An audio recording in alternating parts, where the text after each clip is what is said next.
Hey everyone. Ever walked the Las Vegas Strip, bathed in neon and the sound of slots, and wondered what lies just out of sight, beneath your very feet? What if it was more than just utility lines and foundations? What if it was a city? What would you expect to find there? My interest started subtly, a whispered rumor I initially dismissed. Vegas has its legends, its ghost stories, tales of mob tunnels and forgotten speakeasies. As an investigative journalist, specializing in urban anthropology and the hidden layers of city life, I'd chased a few dead ends before. But this one felt different. It wasn't about a single secret room or a historical curiosity. It was about a functioning community living entirely off the grid, miles beneath the relentless sun and artificial light show of the Strip. The source was unreliable. A former city worker with a reputation for drink, a transient who spoke in riddles, and a couple of cryptic online forum posts referencing the dark city. Skepticism was my default, but the sheer implausibility was intriguing. How could a significant population exist directly under one of the world's most scrutinized cities without official knowledge? No permits, no property taxes, no police reports, at least not from that address. It defied logic, which ironically made it a compelling mystery. I spent weeks poring over old city blueprints, infrastructure maps, records of forgotten construction projects, anything that detailed the subterranean landscape. Las Vegas sits on a complex network of flood control channels, massive concrete arteries designed to channel sudden desert downpours away from the city center. These channels, built in phases over decades, were often interconnected, vast, and largely ignored once completed, save for maintenance crews during specific times. They seemed the most likely candidate for a hidden world. They offered shelter from the elements, a degree of privacy, and access points that, while risky, were numerous and often overlooked. I consulted with urban explorers, people who knew the forgotten underbelly of cities. Most knew about the flood tunnels and the temporary shelters used by the homeless during inclement weather, but none spoke of anything permanent, anything organized on a scale that could be called a city. They warned me of the dangers, flash floods that could turn a tunnel into a death trap in minutes, toxic air from exhaust fumes or unseen chemical spills, structural collapses, and the unpredictable nature of people driven to live in the shadows. The risks were significant, but the potential story was unprecedented. I acquired the necessary gear, high-lumen flashlights with spare batteries, a gas detector, a sturdy backpack with first aid supplies and water, a helmet, gloves, and a reliable communication device, though I knew reception would likely be non-existent deep down. Finding a suitable entry point was the first challenge. I needed one that was relatively inconspicuous but provided access to the older, larger sections of the network, preferably those less prone to frequent inspections or transient use. After days of scouting the city's periphery under the guise of researching infrastructure history, I found one. A large, slightly corroded metal grate set into the ground in a desolate lot miles from the tourist core, near an older industrial zone. The grate was heavy, requiring significant effort to lift, but it wasn't locked or monitored. It opened onto a steep, concrete slope descending into utter darkness. The air spilling out was cool, damp, and carried a faint, earthy smell mixed with something I couldn't immediately place. Not quite sewage, but stagnant and heavy. Standing there, flashlight beams swallowed by the void, the scale of what I was about to attempt hit me. It wasn't just exploring a tunnel. If the rumors were true, I was entering a hidden world. A secret society existing in the literal underbelly of one of the world's most extravagant cities. The silence from below was absolute, a stark contrast to the distant, almost imperceptible hum of the city above. There was a primal fear, a sense of stepping off the map entirely. But the journalist's curiosity, the drive to uncover the truth behind the whisper, was stronger. I took a deep breath, adjusted my helmet, and began the slow, careful descent. The grate clanging shut above me with a finality that felt both isolating and exhilarating. The concrete beneath my feet was slick with residual dampness, and the beam of my powerful flashlight struggled to push back the oppressive darkness. It wasn't just dark, it felt heavy, a physical presence that pressed in from all sides. The initial section was clearly a standard storm drain designed for water management. The walls were smooth, curved concrete. The floor sloped slightly, and the air felt relatively fresh, albeit cool and damp. But as I moved deeper, following the channel as it snaked its way towards the city center indicated on my modified GPS map, which lost satellite lock almost immediately, forcing me to rely on preloaded tunnel layouts and dead reckoning, the environment began to change. The air grew warmer, and the faint, unfamiliar smell became more pronounced. A mix of stale cooking odors, something metallic, and that persistent, damp earthiness. The silence wasn't absolute anymore. From far off, carried on the currents of air that drifted through the vast network, came faint sounds. A distant clang, the scrape of something on concrete, a muffled voice that was quickly silenced. I stopped frequently, listening intently, my senses on high alert. Every dripping sound, every subtle shift in the air pressure, felt amplified. The tunnels branched and intersected, forming a confusing labyrinth. I used spray paint to mark my path at junctions, a simple but essential precaution. The flood channels varied in size. Some were large enough to walk through standing upright. Others required crouching or even crawling through narrower sections or under low-hanging support structures. The further I went, the more evidence I saw that this wasn't just a temporary shelter from rain. Along the edges of the channels, in alcoves or behind concrete pillars, were signs of more permanent occupation. Piles of blankets and worn sleeping bags weren't new, but some looked arranged, cared for.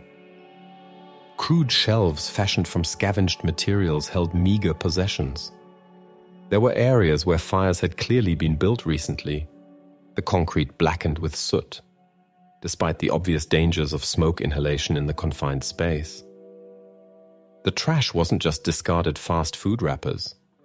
There were plastic containers used for water storage, jury-rigged tools, remnants of simple meals cooked underground.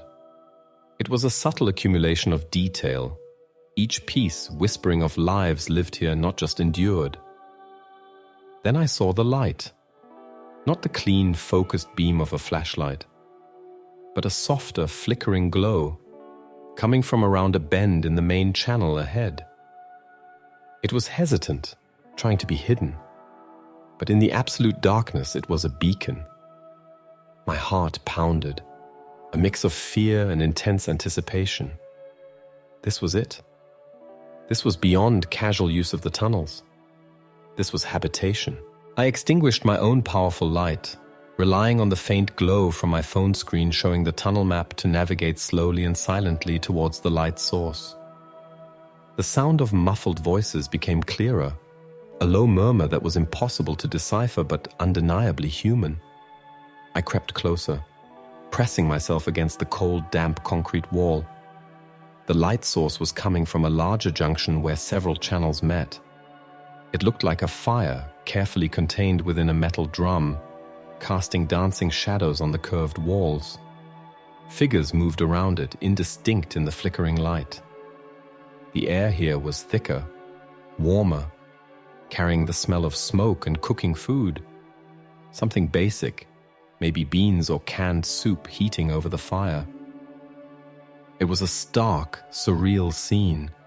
This pocket of fragile human life huddled around a fire in the pitch-black echoing void beneath the glittering facade of Las Vegas.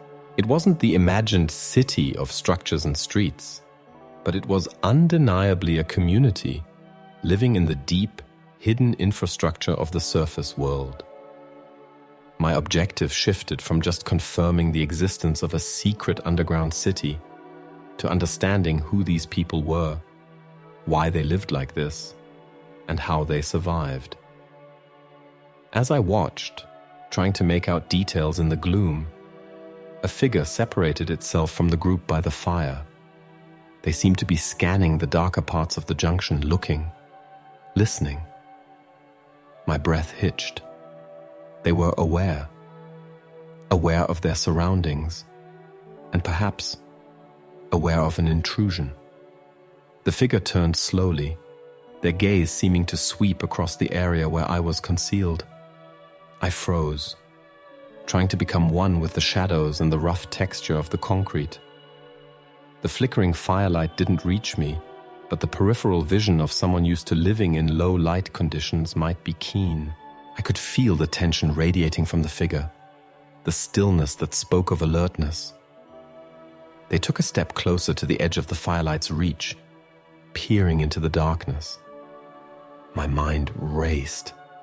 Had they heard me? Seen the faint glow from my phone before I killed it? Was there an established security system? Sentries posted in the tunnels? This wasn't just a random collection of homeless people. There was an element of organization, a shared space, a fire that suggested communal living. The figure raised a hand, slowly pointing into the darkness in my general direction. Another figure by the fire looked up, their head tilting. The low murmur of voices ceased entirely, replaced by an immediate absolute silence, more unnerving than the previous sounds. Every eye I sensed was now focused on the blackness where I hid. I was no longer a hidden observer. I was detected. There was no turning back easily in the maze of tunnels, no quick exit. I was deep within their territory and they knew I was there. My options were limited, and none of them felt good. Fleeing blindly through the unknown tunnels was risky. Trying to explain myself as a journalist felt naive and potentially dangerous. Remaining hidden was becoming impossible as the first figure began to move deliberately towards my position, their steps slow and measured on the concrete floor. The sound of their approach echoed slightly in the tunnel, each step a hammer blow against the silence. I tightened my grip on my flashlight, my only potential defense or means of navigation. The air grew heavy with anticipation. What would happen when they reached me? Would they be hostile? Curious? Protective of their hidden world? The figure was close now, just outside the reach of the firelight, a silhouette against the faint glow. I could hear their breathing, shallow and controlled. My own heart hammered against my ribs. This was the moment of confrontation, the culmination of my risky descent. The figure stopped a few feet away, a dark shape that resolved slightly as my eyes adjusted, revealing the outline of a person, perhaps male, wearing layered, dark clothing. They didn't speak immediately, just stood there, observing the darkness where they sensed me. It was a test of wills, a silent challenge. I knew I couldn't maintain this indefinitely. Slowly, deliberately, I raised my hands slightly, palms outward, a universal gesture of non-aggression. I didn't turn on my light.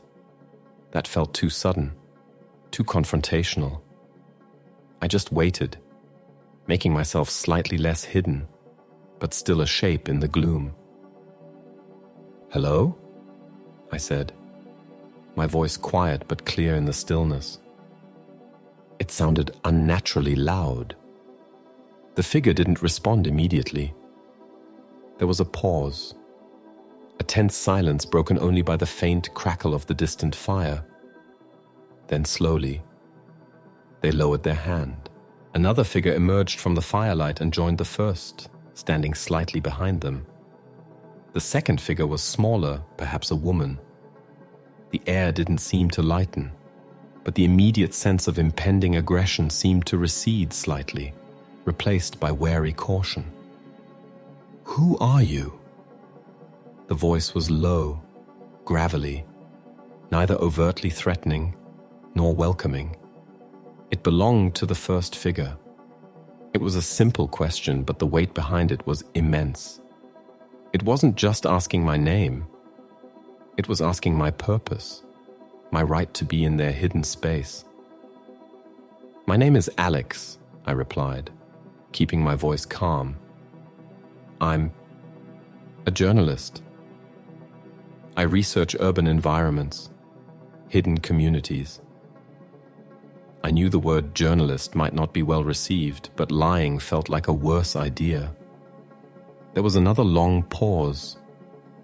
I could feel their eyes on me, trying to gauge my intentions in the near total darkness. The risk I had taken suddenly felt overwhelmingly real. I was miles underground, in an unknown network of tunnels, facing people who, by necessity, lived lives defined by secrecy and avoiding detection. My safety depended entirely on their reaction. The first figure finally spoke again, their voice still cautious but carrying a hint of weary resignation. "A journalist. Come into the light, Alex. Let us see you." It wasn't an invitation as much as a command. I hesitated for a fraction of a second. Stepping into the firelight would reveal me fully, make me vulnerable, but refusing would likely be seen as hostile. I took a deep breath and slowly, carefully walked towards the flickering glow. The concrete floor was uneven here, littered with stones and debris. As I moved out of the deep shadow, the firelight hit my face, warm and slightly blinding after the darkness. I blinked, trying to adjust. The two figures by the fire became clearer. The first was a man, mid-50s perhaps, lean and weathered, with sharp eyes that seemed to miss nothing. The second was indeed a woman, younger, her face obscured by shadow and a hood, but her posture tense. Around the fire, other faces emerged from the gloom. A handful of people watching me with varying degrees of curiosity, suspicion, and indifference. They weren't the desperate, broken figures I might have expected to find sheltering temporarily in a tunnel. While their clothes were worn and patched, there was a resilience in their eyes, a quiet watchfulness. This was undeniably a community, forged in the darkness. The man who had spoken gestured towards the edge of the firelight. "Sit." It wasn't a request. I complied, lowering myself carefully onto a piece of scavenged cardboard on the concrete floor, keeping my movements slow and non-threatening. My backpack felt heavy and conspicuous. "You said you research hidden communities," the man said, sitting down opposite me, his gaze steady. "Why here? Why us?" "I heard rumors," I admitted, "of people living down here permanently, a place called the Dark City." It sounded incredible. I wanted to understand who lived here and why. A low, dry chuckle came from the man. "The Dark City. Some names stick, I suppose. Not much of a city, is it? Just down here." He gestured vaguely around the cavernous junction with his hand, encompassing the flickering fire, the shadowy figures, the endless tunnels disappearing into the black. "We call it the Undercroft." The woman's voice was quiet, unexpected. "Or just down here." Her face was still mostly hidden. The man introduced himself as Silas. He didn't offer the woman's name or anyone else's. It was clear I was talking to the leader, or at least a spokesperson. Silas looked tired, lines etched around his eyes and mouth, but his gaze was sharp and intelligent. He asked me about the surface, about how I found the access point, what I knew or thought I knew about their lives. I answered honestly, explaining my background, my interest in the hidden infrastructure of cities, and my genuine lack of malicious intent. I showed him my press credentials, my camera gear, kept packed away for now. He examined the credentials carefully in the firelight, turning them over, scrutinizing the photo. The others continued to watch, silent. There was no immediate hostility, but a palpable sense of caution, of evaluating whether I was a threat or just an anomaly. Silas handed my credentials back. "A journalist," he repeated, the word tasting foreign on his tongue. "We don't get many of those down here. None, really. Usually it's the police or tunnel maintenance, maybe someone lost or looking for drugs." He paused, considering. "They usually don't stay long." "I don't want to cause trouble," I said. "I just want to understand." "Understand?" he scoffed softly. "You think you can understand? You live up there with the sun and the noise and the lies. You have a door that locks, a bed that's dry, food when you want it." He swept his hand again, indicating our surroundings. "This is different. This is necessity, not some kind of adventure." His words were blunt, not unkind, but filled with the weight of experience I could only guess at. He didn't elaborate on the necessity, didn't offer details of why they live down here, just stated it as an undeniable fact of their existence. I felt a wave of humility wash over me. I had come seeking a sensational story, but I was finding something far more profound and sobering. A community of people existing in conditions few on the surface could imagine, hidden in plain sight beneath a city built on illusion. My notebook and recorder suddenly felt inadequate tools. "I respect that," I said, choosing my words carefully. "But people on the surface, they don't know places like this exist. They don't know about the people who live here. Maybe understanding could lead to something positive." Silas gave me a look that suggested he found the idea incredibly naive. "Positive?" he chuckled again, the sound dry and humorless. "The surface world doesn't want to know about us. We're inconvenient. We're the dirt swept under the rug. If they knew how many of us were down here, how long we've been here, it would just be trouble. For them. And for us." He shifted, leaning back against the concrete wall. "What do you want, Alex? Be specific.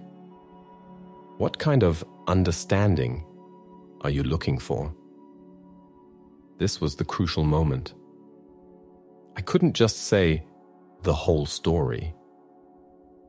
I needed to propose something that acknowledged their need for secrecy while still allowing me to learn. "I want to learn about life down here," I said. "How you survive, the challenges, the history, how this community works. Not names, not exact locations that would put anyone at risk. Just the reality of the Undercroft."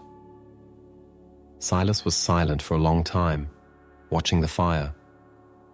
The other figures around the fire remained quiet, observing. The tension, though lessened, was still present, a humming undercurrent in the damp air. Finally, Silas turned his gaze back to me. "You came alone?" he asked. "Yes. Just me." "And you didn't tell anyone exactly where you were going?" "No." I lied smoothly. "Just that I was researching infrastructure. No one knows about this specific location or that I suspect people live here." This was partly true. I had told a colleague I was exploring old tunnels, but hadn't mentioned the rumors of inhabitants or the precise access point. He seemed to consider my answer, his expression unreadable. The woman beside him remained a silent, watchful presence. The fire crackled softly, the only sound for a long moment. "It's dangerous down here, Alex," Silas said, his voice low. "Flash floods can come without warning. The air can turn bad. It's easy to get lost. And..." He paused, his eyes meeting mine. "It's easy to disappear." It wasn't an overt threat, but it was a clear statement of the reality of their world. My stomach tightened, but I met his gaze steadily. "I understand the risks," I said. "I came prepared." Silas looked me over again, assessing. He seemed to come to a decision. He sighed, a sound of weary acceptance. "All right, Alex.